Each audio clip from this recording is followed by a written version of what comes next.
लें जी, एक और नया दिन और एक और पाकिस्तान टीम की बुरी परफॉर्मेंस और कजाफी के एक ब्रांड न्यू स्टेडियम के ऊपर पाकिस्तान को न्यूजीलैंड ने 78 रनों से हराकर पोस्ट ये जो ट्राई सीरीज है इसमें ऑलमोस्ट पाकिस्तान का पत्ता साफ कर दिया है।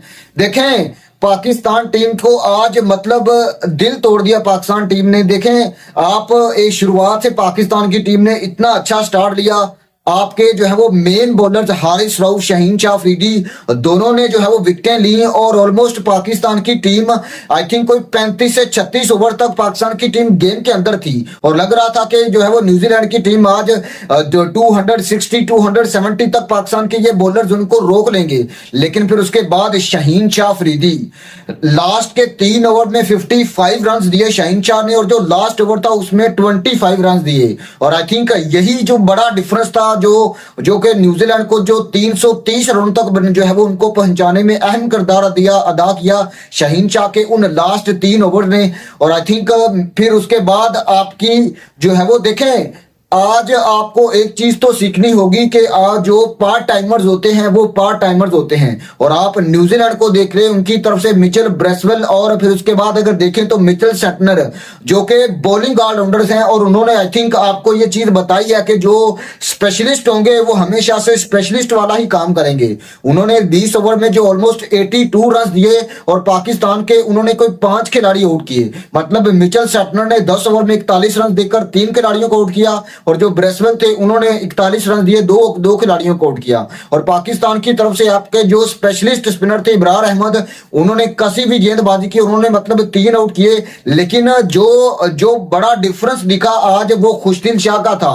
उन्होंने 9 ओवर में 66 रन दिए और बैटिंग में भी कुछ नहीं कर पाए। Khushdil Shah I think I don't know कि किस तरीके से वो पाकिस्तान की टीम के अंदर आए। आप T20 की परफॉर्मेंस के बदौलत उसको जो है वो ओडीआई टीम में वापस लेकर आए और आपने वो चीज देखी आज के वो किस तरीके से वो बंदा उससे मतलब उससे बैटिंग हो ही नहीं रही।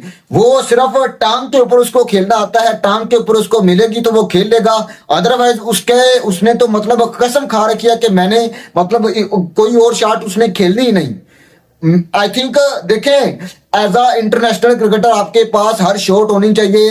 लग रहा था कि वो जब रिचन रविंद्रा बॉलिंग कर रहे थे तभी वो लग रहे थे कि वो उसी एरिया को टारगेट कर रहे हैं। लेकिन जब आप उसी एक ही एरिया के ऊपर रहेंगे तो फिर जब भी आप बीट होंगे फिर बेटा आप स्टंप ही होंगे, जैसे फिर उसने किया। और फिर उसके बाद देखें सबसे बड़ा जो मेरे ख्याल से जो क्रूशियल मोमेंट था वो हारिस रऊफ की इंजरी थी।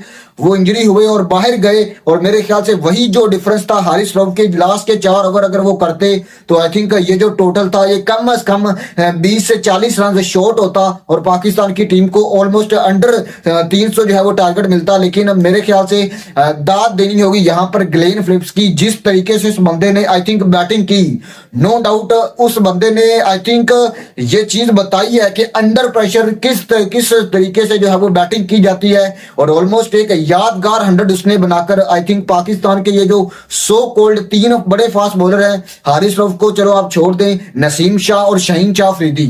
नसीम शाह की बात करना बहुत ज्यादा जरूरी है। एक लंबा अरसा गुजर चुका है नसीम शाह ना तो नई गेंद के साथ उस तरीके से वो इफेक्टिव साबित हो रहे हैं, ना ही वो भाई साहब वो आपके मिडिल ओवर्स में विकेट लेकर दे रहे हैं और ना ही डेथ ओवर्स में। मतलब 10 ओवर में 71 रन ऑलमोस्ट 7+ की इकोनॉमी के साथ अगर नसीम शाह आपके जो प्रीमियम फास्ट बॉलर इस तरीके की बॉलिंग करेंगे तो फिर आप दूसरे बॉलर से क्या एक्सपेक्ट कर सकते हैं। और अब नसीम शाह, शाहीन शाह अफरीदी ये कोई यंगस्टर तो है नहीं, इनके पास मतलब 50+ ओडीआई का तजर्बा है। और अगर आप अब भी उस तरीके से टीम को लीड नहीं करेंगे, उस तरीके से अपने आप को नहीं प्रूव करेंगे तो फिर आई थिंक मेरे ख्याल से आपको यंगस्टर की तरफ जाना चाहिए। लेकिन ऑलमोस्ट पहला मैच था, इतनी ज्यादा बात करनी नहीं चाहिए। लेकिन आई थिंक दुख होता है कि जब पाकिस्तान की टीम आपको एक बनाया मैच 35 ओवर में आपकी गिरफ्त के अंदर मैच था, लेकिन फिर उसके बाद उन्होंने गेम को चेंज किया, गियर को चेंज किया।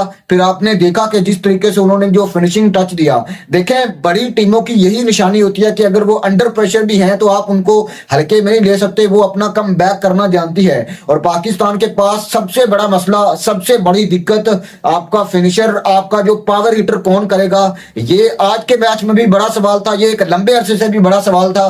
वो आसिफ अली आए, उसके बाद इफ्तिखार अहमद आए, खुशदिल शाह आए गए फिर आए, लेकिन वो मसला अब तक हल नहीं हो रहा। हमें समझ नहीं आ रही कि पाकिस्तान की तरफ से जो फिनिशिंग टच कौन देगा, क्या खुशदिल शाह फिनिश करेंगे, क्या सलमान अली आगा फिनिश करेंगे, और क्या मतलब कौन बंदा फिनिश करेगा। ये सिनेरियो रखते हुए आई थिंक ऐसा लगता है कि क्या पाकिस्तान के अंदर एज अ फिनिशर कोई भी आपको खिलाड़ी नहीं मिल रहा जो कि आपके लिए 5-6 के ऊपर बैटिंग कर सके।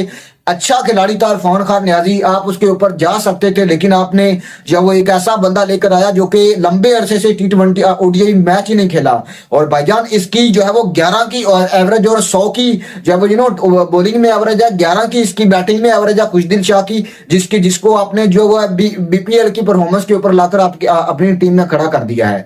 लेकिन आई थिंक बहुत ज्यादा दुख की बात है, बहुत ज्यादा अफसोस है पाकिस्तान की टीम की इस परफॉर्मेंस के ऊपर। लेकिन आई होप के पहला मैच था, पाकिस्तान की टीम इससे लर्न करेगी, सीखेगी।